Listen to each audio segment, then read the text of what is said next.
This is another late night rant, but I'm actually kind of awake. I think I'm adjusting to the nocturnal timeline that I've had going on. I've been staying up pretty late just because I've been talking to a lot of people over Skype, and with all the time zone differences, I usually stay up until around 5 in the morning talking to them and sleep until noon or whatever. But today's late night rant, there's a Skype going off, so I'm talking to them. Today's late night rant is based around the idea of a website I joined. I joined this website called Canterlot.com. What it is basically a forum and roleplay. Now, I joined it because when I first became a brony, I was confused and I had no idea how to properly assert what my brony-num. I'm not the kind of person who hides emotions because I'm not the kind of person who feels emotions very often, but when I like something, I don't usually know how to express it. So I actually saw someone gave me some advice, or I saw a video where someone gave someone else some advice, and I kind of took it to heart where they said, get involved in the community. So I randomly found Canterlot.com, went in there, signed up, talked to a few people. On that website, I've met some amazing people who I still talk to over Skype right now, who I'm talking to literally right now. And it's an awesome place. And where it is, there's a community and there's the roleplay section. And they have a free-for-all roleplay section where you don't actually have, and they have a main world. So if you want to go into the main world where the main 6 live, and they're controlled by people who have applied for them, you have to make your own application.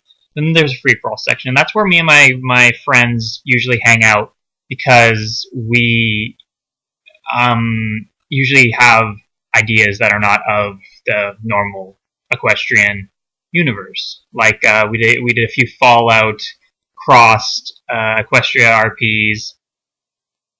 We are doing a high school themed one where the characters have become humanized. So we work on stuff like that.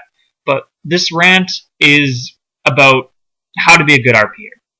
Now, I myself cannot say for 100% certainty that I am a god amongst men when it comes to RPing, but I know that I'm competent. I have a competence level that is mediocre at worst. I would assume so. So in order to be a good RPer, you need a few things. You need find the RP that is right for you. If you want structure, look for an RP that has an application process that has at least one mod. If a project is going to be bigger than 6 people, 2 mods. Our high school one has, what is it? I'm trying to think. Around 10 people, and we have 4 mods. So you need mods if you want structured. If you want to just go willy-nilly, then just join whatever you want, honestly. But look into the forum first. If you're joining in the middle of the story, kind of check it out. Make sure you can understand the story, you understand what is going on before you start posting. No matter what, even if it says it's open, completely open, check with whoever seems to be in charge if it's alright for you to join up, because you don't want to be intruding on anything. If they say yes, ask them, do you have a specific time I can join up? Maybe this happens and then my character comes in. Maybe they'll say perfect. And if they say no, don't be discouraged, just go on to another one. I was rejected from a few RPs because I was new at it, and I don't hold it against the person in the slightest. So the next thing you want to do once you have found your RP, and if you've applied to it, listen to what the mods have to say. Now, if a mod suggests you change something because it doesn't fit in the universe, don't grumble and try to argue your point. If you do have a legitimate argument, try to say it in the politest way possible. In ours, we had our teenagers. We had one person who wanted to play as Deadpool, like a literal Deadpool character, and we had a non-mod snatch it up right away and just say no, just go away, kind of thing. But if you want to play a character like that, you need to make sure that what you're looking into is the right kind of RP for you. Again, you're not going to join a high school RP as Deadpool character. And even if you said, he's a teenager, he has a storeroom of weapons. That's not a regular teenager.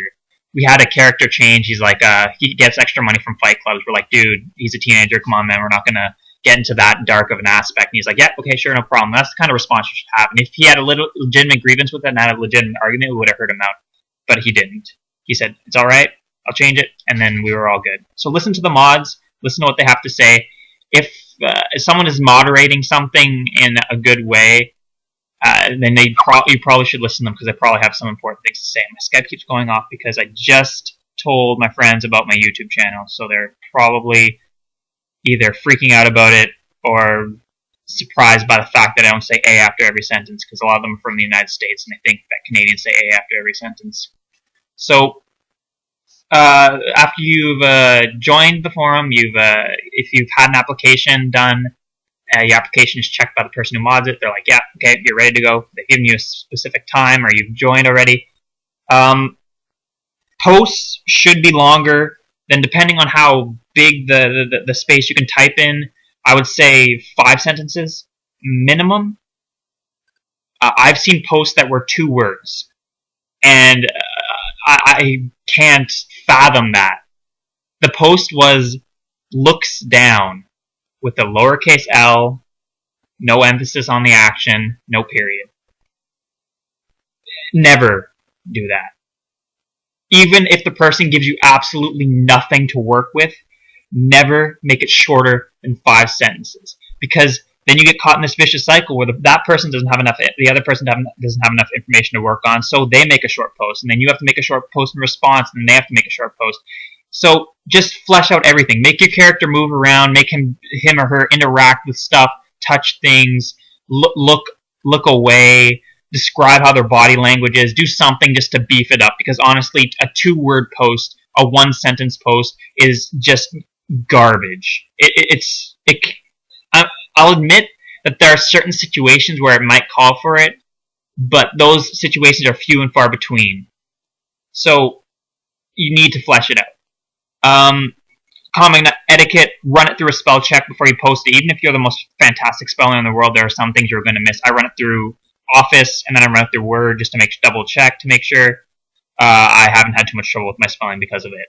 So make sure you do that. And the main reason I did this rant is because we've had some issues with people. Like I said, there's the people who post 2-word responses. Luckily, they didn't try to come into our RP because we would have had to straight out kick them. We had to say no to one person because his posts were rife with, were 1 sentence long and had a lot of spelling errors, and in all honesty, we didn't want to have to deal with that. So we had to kick him. We felt kind of bad about it, but honestly, that's why we have the application process. Plus, we also check the background of the person, see what they posted on before. So, like I said, if you're kicked from something, last rule of etiquette: if you're ever kicked for whatever reason, don't hold grudges. Just kind of learn from what they suggest. Try to fit it into your repertoire. Understand that what they said was probably meant in the nicest way possible, and they're trying to help you out. Like the person who we had to kick, I recently started buffing up their posts a bit. The spelling is still kind of okay, but their posts are getting longer. I looked back on some of the things they did, and they did an application that was fantastic. So my small wonder is if they're stuck on an iPod or something and they don't have spell check. But in either situation, don't hold grudges. And that's really about it. This is my personal opinion on how you can become a good RPer. Like I said, one of the most important things as always is to have fun. Try to interact with the people you're RPing with. My Skype keeps going off because they won't stop talking to each other or trying to talk to me. Holy crap! Do it again. I dare you. It's just staring at me. I'm going to cut this video short because they're freaking out about it, and they probably want to praise me for all my beautiful work. So, that's a late night rant. Thank you guys very much for watching, and I will see you guys later.